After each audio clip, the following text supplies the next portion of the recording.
ما تعملون،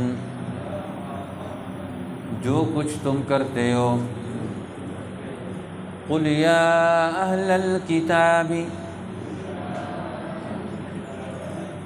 کہہ دیجئے اے اہل کتاب، لم تصدون، کیوں روکتے ہو، عن سبیل اللہ، اللہ کی راہ سے، من آمن، ایمان لانے والوں کو، تبغونہا عوجا، ڈھونڈتے ہو اس میں عیب، وَأَنْتُمْ شُهَدَاء، اور تم خود جانتے ہو، وَمَا اللَّهُ بِغَافِلٍ، اور اللہ بے خبر نہیں، عَمَّا تَعْمَلُونَ، تمہارے کاموں سے۔ صدق اللہ العظیم۔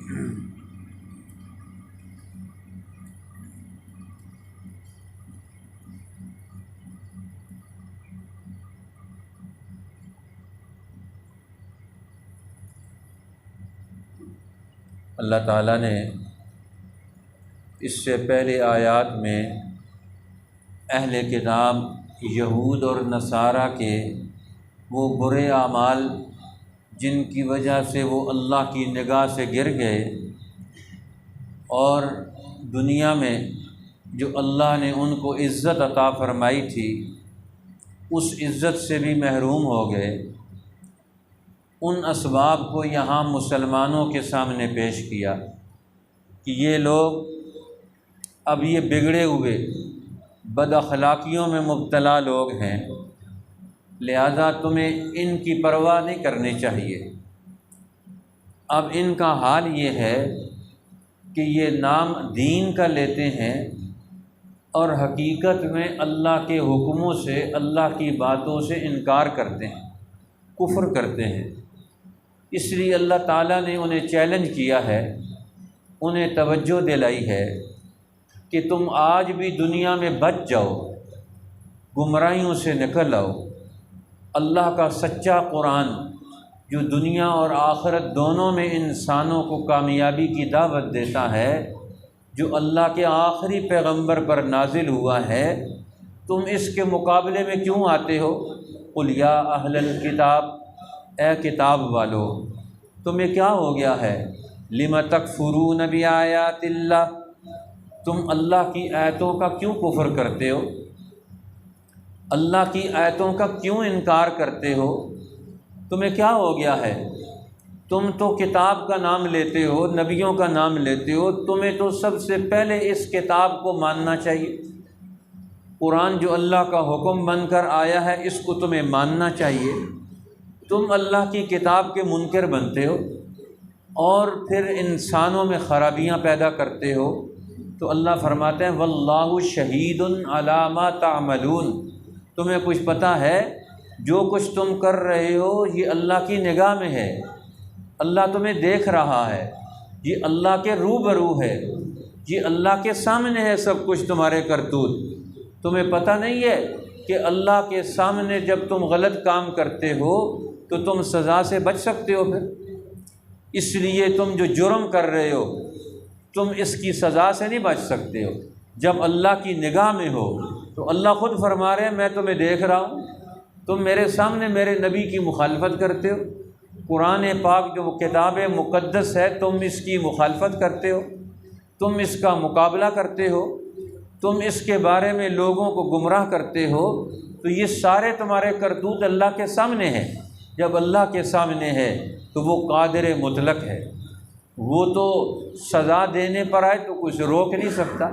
یہ علیحدہ بات ہے کہ اللہ جل جلالہ منکروں کو بھی ڈھیل دیتے ہیں، فوراً عذاب نہیں بھیجتے، وہ سوچنے کا موقع دیتے ہیں کہ کب یہ بندہ واپس آ جائے، یہ گمراہی سے نکل آئے، یہ نجات پا جائے، یہ حق والوں کا ساتھ دے، یہ سچے لوگوں کی مخالفت نہ کرے۔ اس لیے سب سے بڑی حق ذات، سچی ذات اللہ کی ہے۔ سب سے بڑی سچی اور حق کتاب اللہ کی ہے۔ سب سے بڑے سچے اور حق دنیا میں انسانوں میں سے انبیاء علیہ السلام ہیں، اور ان کے ترجمان امام الانبیاء محمد الرسول اللہ صلی اللہ علیہ وسلم، جو ساری دنیا اور کائنات کی سچائیوں کا مظہر ہے۔ ہر دنیا کی حق اور سچ بات امام الانبیاء وہ دنیا میں لے کر آئے۔ اس لیے اب کامیابی کا راستہ اس دین پر عمل کرنے میں ہے، اس دین سے ہٹنے میں نہیں ہے، اس کے مقابلہ کرنے میں نہیں ہے۔ اب دین کو نقصان پہنچانا یہ تو تمہارا گمراہی کا یہ وتیرہ بن گیا ہے۔ اس لیے اللہ تعالیٰ نے فرمایا دوسری جگہ پھر تنبیہ کی، قل یا اہل الکتاب، اے اہل کتاب تم خود عمل نہیں کرتے ہو، اب تمہارا تو یہ حال ہو گیا، لم تصدون عن سبیل اللہ، تم دوسروں کو بھی ہدایت کی راہ سے روکتے ہو، دوسروں کو بھی گمراہ کرتے ہو، دوسروں کو بھی حق پر نہیں چلنے دیتے ہو، تم تو اب رکاوٹ بن گئے ہو راہ حق میں، ہدایت کے راستے میں۔ اللہ کے سچے نبی محمد الرسول اللہ صلی اللہ علیہ وسلم جو انسانوں کو دین حق کی دعوت دیتے ہیں، تو الٹا فرضی طور پر دین کے اندر کیڑے نکال کر لوگوں کو گمراہ کرتے ہو۔ من آمن تبغونہا عوجا، اب جو ایمان لے آیا اس ایمان لانے والے سے جا کر اپنا دنیا کا کام کاج چھوڑ چھاڑ کے الٹا اس کو کہتے ہیں اس دین کو کیوں مانتا ہے، اب اس کے کیڑے نکالتے ہیں، اس کے اندر فرضی طور پر خرابیاں نکالنے کی کوشش کرتے ہیں تاکہ لوگوں کو سچا دین سمجھ نہ آئے، اس کے بارے میں ان کو خبر نہ ہو اور اس پر وہ عمل نہ کر سکے۔ اللہ فرماتے ہیں یہ تم دین میں کجی تلاش کرتے ہو، ٹیڑھ تلاش کرتے ہو، لوگوں کو عمل سے روکتے ہو، دین حق سے روکتے ہو، یہ تو بڑی ناکامی کی بات ہے۔ اس لیے دنیا میں کامیابی کا اللہ کا ایک ہی اصول ہے جو حضور علیہ السلام نے اپنی پیاری بیٹی سیدۃ نساء اہل الجنہ سیدہ فاطمہ رضی اللہ تعالی عنہ حضور سے ملنے کے لیے آئیں تو آپ نے فرمایا بیٹی دنیا میں اس خیال میں نہ رہنا کہ تم محمد الرسول اللہ کی بیٹی ہو، اللہ کے ہاں نسب نہیں چلتا، اے ملی دین حق جو میں لے کر آیا ہوں اس پر عمل کرنا، اس کے ساتھ علم اور عمل کا تعلق رکھنا، یہ کامیابی کی بنیاد ہے۔ اس لیے اگر اس پر تمہارا علم اور عمل نہیں ہے تو تم نجات نہیں پا سکتی۔ پھر اس لیے اصول سمجھایا، من بطأ بہ عمل، جس انسان کو اس کا عمل پیچھے دھکیل دے، لم یسر بہ نسب، اس کا نسب اسے آگے نہیں بڑھا سکتا، اللہ کے ہاں نسب نہیں چلے گا، اللہ کے ہاں انسان کا دین سے عملی تعلق چلے گا۔ آج مسلمان دنیا میں کیوں ناکام ہیں؟ ہم دین پر عمل نہیں کر رہے، عمل اپنی خواہشات پر کرتے ہیں، عمل شیطانوں کے بنائے ہوئے قانون پر کرتے ہیں، عمل ہم اپنے خیالات اور جھوٹی من گھڑت باتوں پر کرتے ہیں۔ اس لیے انسان دنیا میں ناکام ہو رہے ہیں، مسلمان دنیا میں ناکام ہو گئے۔ آج پاکستان میں 95% مسلمان ہیں اور عملی زندگی میں ہمارے ہاں جھوٹ ہے، عملی زندگی میں ہمارے ہاں ایک دوسرے کو نقصان پہنچانا ہے، عملی زندگی میں ہمارے ہاں خیانت ہے، عملی زندگی میں ہمارے ہاں نماز کا اہتمام نہیں ہے، ترک ہے، عملی زندگی میں قرآن حکیم جو نور اور ہدایت کی کتاب ہے آج مسلمان کے پاس اس کے پڑھنے اور سمجھنے کا وقت ہی نہیں ہے، کہ حالانکہ یہ کتاب مبین ہے، اللہ کے رسول صلی اللہ علیہ وسلم نے ساری زندگی اس پر لگائی، اللہ سے قرآن لیا اور قرآن لے کر دین لے کر امت کو دیا، ساری زندگی حضور نے دو ہی کام کیے، اللہ سے قرآن اور دین لیا ہے اور امت کو دیا ہے۔ آج امت جو قرآن اللہ کے پیغمبر صحابہ کرام اہل بیت قربانیاں دے کر اس کو زندہ کر کے گئے تھے، آج ہمارے پاس ادنا درجے کی قربانی ہے، وہ وقت ہے۔ اب صحابہ اور اہل بیت نے تو مال بھی لگایا، وقت بھی لگایا، جان بھی لگائی، آج صرف ہمارا دین پر زیادہ سے زیادہ وقت خرچ ہوتا ہے، اس سے زیادہ تو کوئی چیز نہیں، اب اسی کا اہتمام کرنا ہے۔ اب اگر یہ قرآن اللہ کا ہمیں سمجھ آ جائے، اس سے ہماری عقل پیدا ہو جائے، اور اہل کتاب جو بگڑی ہوئی عقل تھی ان کی، اب قرآن آیا، قرآن جیسے علم سے فائدہ نہیں اٹھا رہے، الٹا قرآن کے مقابلے میں ہے۔ اور آج وہی حال مسلمانوں کو ہو گیا، وہ قرآن سے فائدہ نہیں اٹھاتے تھے، آج ہم بھی قرآن سے کوئی فائدہ نہیں اٹھاتے، پیغمبر کے علم سے کوئی فائدہ نہیں اٹھا رہے۔ آج ہمارے عقل میں شیطانوں کی باتیں گھس گئیں، جس کے نتیجے میں ہمارا سوچنا سمجھنا، ہمارے عمل کا سارا انداز وہ اپنے وطن کو، اپنے دین کو، اپنے خاندان کو، اپنے مسلمان بھائیوں کو نقصان پہنچانے میں ہر آدمی لگا ہوا ہے، اپنے آپ کو تباہ کر رہے ہیں۔ اب بھائی تباہ ہوگا تو کون تباہ ہوگا؟ ہم تباہ ہوں گے، اسی لیے رشتہ دار تباہ ہوں گے تو کون تباہ ہوگا؟ خاندان تباہ ہوگا۔ انسان کی پہچان کس کے ساتھ ہے؟ وہ اپنے خاندان کے ساتھ، اپنے دوستوں کے ساتھ۔ اسی طرح مسلمانوں کی پہچان ایک دوسرے کو احترام دینے کے ساتھ ہے، عزت دینے کے ساتھ ہے، اور ایک دوسرے کو نقصان پہنچانا اور ایک دوسرے کی راہ میں حائل ہونا، قرآن کہتا ہے یہ یہودیوں کا وتیرہ ہے، یہ تو گمراہ ہونے والے لوگوں کا وتیرہ ہے۔ اس لیے حدیث میں آتا ہے جب مسلمان ہو گئے، اوس اور خزرج کے مدینہ کے رہنے والے دو قبیلے ایک ہی چچا ایک ہی خاندان سے تعلق رکھتے تھے، ایک باپ کے دو بیٹے ہیں، اس کی ایک نسل سے قبیلہ اوس، دوسری نسل سے قبیلہ خزرج ہے۔ حال یہ تھا ان کا کہ جو مسلمان ہو گئے تھے تو حضور علیہ السلام جب ہجرت کر کے مدینہ طیبہ تشریف لے کر گئے تو قباء میں قیام کیا۔ دن میں ایک قبیلے والے ملنے کے لیے آئے اور دوسرے قبیلے والے ان کے ساتھ ملنے کے لیے نہیں آئے، وہ رات کے وقت میں اکیلے آئے پیغمبر کی صحبت میں اللہ کے رسول سے ملنے کے لیے۔ پچھلا جہالت کا دور اتنا حاوی تھا کہ اکٹھے ہو کر اللہ کے پیغمبر کی خدمت میں ملنے کے لیے بھی نہیں آتے۔ آج وہی حال ہو گیا دنیا کے مسلمانوں کا، وہ اللہ کے ایک گھر میں اکٹھے ہو کر دین سمجھنے سیکھنے کے لیے ان کے پاس دیواریں حائل ہو گئی، رکاوٹیں ہیں۔ تو دیواریں کون سی ہوتی ہیں؟ نفرت کی دیوار، دشمنی کی دیوار، جہالت کی دیوار، مال کی محبت کی دیوار، اپنی خواہشات کو دوسروں پر مسلط کرنا، یہ بھی ایک دیوار ہے۔ آج ہر ایک دوسرے کے درمیان رکاوٹیں ڈال کے الگ الگ ہو کے بیٹھے ہوئے، آئسولیٹ ہو کر بیٹھے ہوئے۔ اوپر سے کورونا نے آئسولیٹ کیا ہوا ہے اور نیچے سے ہم نے ایک دوسرے کو خود اپنے خول میں بند کیا ہوا ہے۔ اپنے خول میں بند ہے مسلمان، جب اپنے خول میں بند ہوں گے تو اس کائنات میں ان کا کیا مقام رہے گا؟ اس لیے اب صحابہ کرام اوس اور خزرج حضور کی محنت سے، قرآن کے علم سے، اللہ کے پیغمبر کے فیض سے وہ ایک بن گئے، اکٹھے ہو گئے، جمع ہو گئے۔ اب ایک یہودی سردار مسلمان اوس اور خزرج کے لوگ بیٹھے ہوئے ان کو دیکھتا ہے، یہ محبت سے ایک دوسرے کے ساتھ بیٹھے ہوئے، ایک دوسرے کے قریب بیٹھے ہوئے۔ اب اس کو آگ لگ گئی، یہ تو ایک دوسرے کے خلاف لڑائیاں لڑتے تھے اور ہم سے قرضے لیتے تھے، ہم سے پیسے لیتے تھے،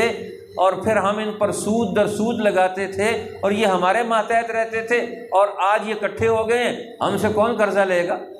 آگ لگی اس کے دل میں، نفرت کی آگ۔ وہ اپنے ایک بچے کو جا کر گھر میں بھیجتا ہے، پچھلے جنگوں کے دور کے جو ان کے اشعار تھے اس نے آ کر ان کی مجلس میں بیٹھ کر ان کے اشعار پڑھنے شروع کر دیے۔ اب ان کو پچھلا جنگی دور یاد آ گیا، ایک دوسرے کی نفرتیں یاد آ گئیں۔ اب دوسروں کو نفرتوں کی طرف دھکیلنا، قرآن کہتا ہے یہ یہودیوں کی گمراہی ہے، اور آج وہ مسلمانوں میں ہے۔ اسی لیے حضور نے فرمایا جو گھر کے نظام کو توڑے، مرد اور عورت میں لڑائی جھگڑا ڈالے، جو بھائیوں کے درمیان لڑائی جھگڑا ڈالے، جو خاندانوں کے درمیان لڑائی جھگڑا ڈالے، ان کے درمیان نفرتیں پیدا کرے، اس کا قرآن اور دین سے کوئی تعلق نہیں۔ حضور فرماتے ہیں لیس منا من خبب امرأۃ علی زوجہا، وہ آدمی میری امت سے نہیں ہے جو خاوند کو بیوی کے خلاف، بیوی کو خاوند کے خلاف بھڑکائے، ان کی آپس میں نفرتیں پیدا کرے۔ قرآن کہتا ہے وجعل بینکم مودۃ، خاوند اور بیوی کا وہ رشتہ ہے، اللہ کہتا ہے میں نے محبت ڈال دی ہے تمہارے درمیان۔ یہ اللہ کی محبت کو توڑنے والا کون ہے؟ یہ انسانوں کو جدا کرنے والا کون ہے؟ قرآن کہتا ہے یہ بگڑے ہوئے، زوال میں، تباہی کی طرف جانے والے، جن پر اللہ کی لعنت و پھٹکار ہے، یہ ان یہودیوں کی خصلت ہے۔ من آمن تبغونہا عوجا، جو ایمان لے آئے ان کی محبت کو دیکھ کر ان میں کجی تلاش کرتے ہو، ٹیڑھ تلاش کرتے ہو، لڑائیاں ڈالتے ہو، نفرتیں ڈالتے ہو۔ فرمایا وانتم شہداء، اور تمہیں پتہ ہے یہ نبی پر حق ہے، یہ کتاب قرآن سچی کتاب ہے، یہ دین اسلام سچا راستہ ہے انسانوں کی ہدایت کا، یہ اللہ کی طرف سے نازل ہوا ہے، اس کے باوجود تم یہ غلط کام کرتے ہو تو تم کیسے کامیاب قرار پا سکتے ہو؟ فرمایا یاد رکھو وَمَا اللَّهُ بِغَافِلٍ عَمَّا تَعْمَلُونَ، اللہ تمہارے ان کرتوتوں سے بے خبر نہیں ہے، اگر سزا جلدی نہیں دیتا یہ اس کی حکمت کا تقاضا ہے، یہ اس کی رحمت کا تقاضا ہے، وہ تمہیں توبہ کا دروازہ کھولا ہوا ہے، اس نے تمہارے لیے ہدایت کے دروازے کے انتظار میں ہے، جس طرح ماں باپ انتظار میں ہوتے ہیں کہ ہمارا بگڑا ہوا بیٹا واپس آ جائے، اللہ بندے کے انتظار میں ہے، میرا بگڑا ہوا بندہ شیطان سے نکل کر کب میرے دروازے پر دستک دے گا، اس لیے اللہ تو انتظار میں کب میرا بندہ میرے دروازے پر دستک دے، توبہ کرے، میرے دروازے پر دستک دے، استغفار کرے، میرے دروازے پر دستک دے، میں مجھ سے مانگے، دعا مانگے اور میرے سامنے التجائیں کرے، اللہ تو انتظار میں ہے، لیکن بندے کے پاس وقت نہیں ہے، ہمارے پاس وقت ہی نہیں ہے، جب موت کا وقت آتا ہے تو پھر انسان پشپاک، وہ اس وقت اس کو پشیمانی ہوتی ہے، شرم آتی ہے، اب میں کیا کروں، لیکن وقت ہاتھ سے گزر چکا، آج وقت ہے کہ ہم اپنی زندگی کے غلط پہلوؤں پر خط نسخ پھیریں، منسوخ کریں، اس کو زندگی کا حق راستہ پیدا کریں۔ ہر ایک کے پاس اللہ نے طاقت بھیجی ہے، اللہ نے قرآن ہر ایک کے لیے نازل کیا ہے، یہ مسلمانوں کے لیے بھی ہے، کافروں کے لیے بھی ہے، قیامت تک کے انسانوں کے لیے، جو اس سے ہدایت لے گا اللہ اسی کو ہدایت دے گا، جو اس کے لیے وقت نکالے گا اللہ اسی کے دل کو قرآن کے نور سے بھر دے گا۔ آج ہمارے دل ظلمتوں کی وجہ سے، تاریکیوں کی وجہ سے، جہالتوں میں ڈوبے ہوئے، اللہ ہمیں اس سے نکال دے۔ اللہ سے دعائیں بھی مانگا کریں ہر نماز میں، اللہ مسلمانوں کے دلوں کو قرآن سے کے نور سے منور کر دے، اس کے علم سے آراستہ کر دے۔ حضور علیہ السلام کا جو علم ہے یہ سینہ ہے، حضور کے سینے کی یہ دولت ہے اللہ کا قرآن، آج مسلمان اسی سے غافل ہو گیا، اللہ ہمیں اس غفلت سے نکال دے۔ ہم دعائیں مانگیں، گڑ گڑائیں، دیکھیں اللہ کی رحمت کا دروازہ آج بھی کھلا ہوا ہے، توبہ کا دروازہ کھلا ہوا ہے، اللہ ہمیں توبہ کی توفیق عطا فرمائے، اپنے معاشرے کو، اپنی زندگی کو ان گناہوں سے جو شیطانوں اور گمراہ کرنے والے باطل اور جھوٹے لوگوں کے آثار ہیں، ہمیں اس سے نکلنے کی توفیق عطا فرما دے۔ قل یا اہل الکتاب، کہہ دیجیے اہل کتاب، لم تکفرون بآیات اللہ، کیوں منکر ہو گئے ہو تم اللہ کی باتوں سے، اللہ کے کلام سے، واللہ شہید، اور اللہ کے روبرو ہے، علی ما تعملون، جو کچھ تم کرتے ہو۔ قل یا اہل الکتاب، کہہ دیجئے اے کتاب والو، لم تصدون عن سبیل اللہ، کیوں روکتے ہو تم اللہ کے راہ سے، من آمن، اس شخص کو جو ایمان لائے، تبغونہا عوجا، من گھڑت خیالوں میں تم اللہ کے دین میں ٹیڑھ تلاش کرتے ہو، وَأَنْتُمْ شُهَدَاء، حالانکہ تم جانتے ہو، وَمَا اللَّهُ بِغَافِلٍ عَمَّا تَعْمَلُونَ، اور اللہ بے خبر نہیں تمہارے کاموں سے۔ صدق ربنا الجلیل۔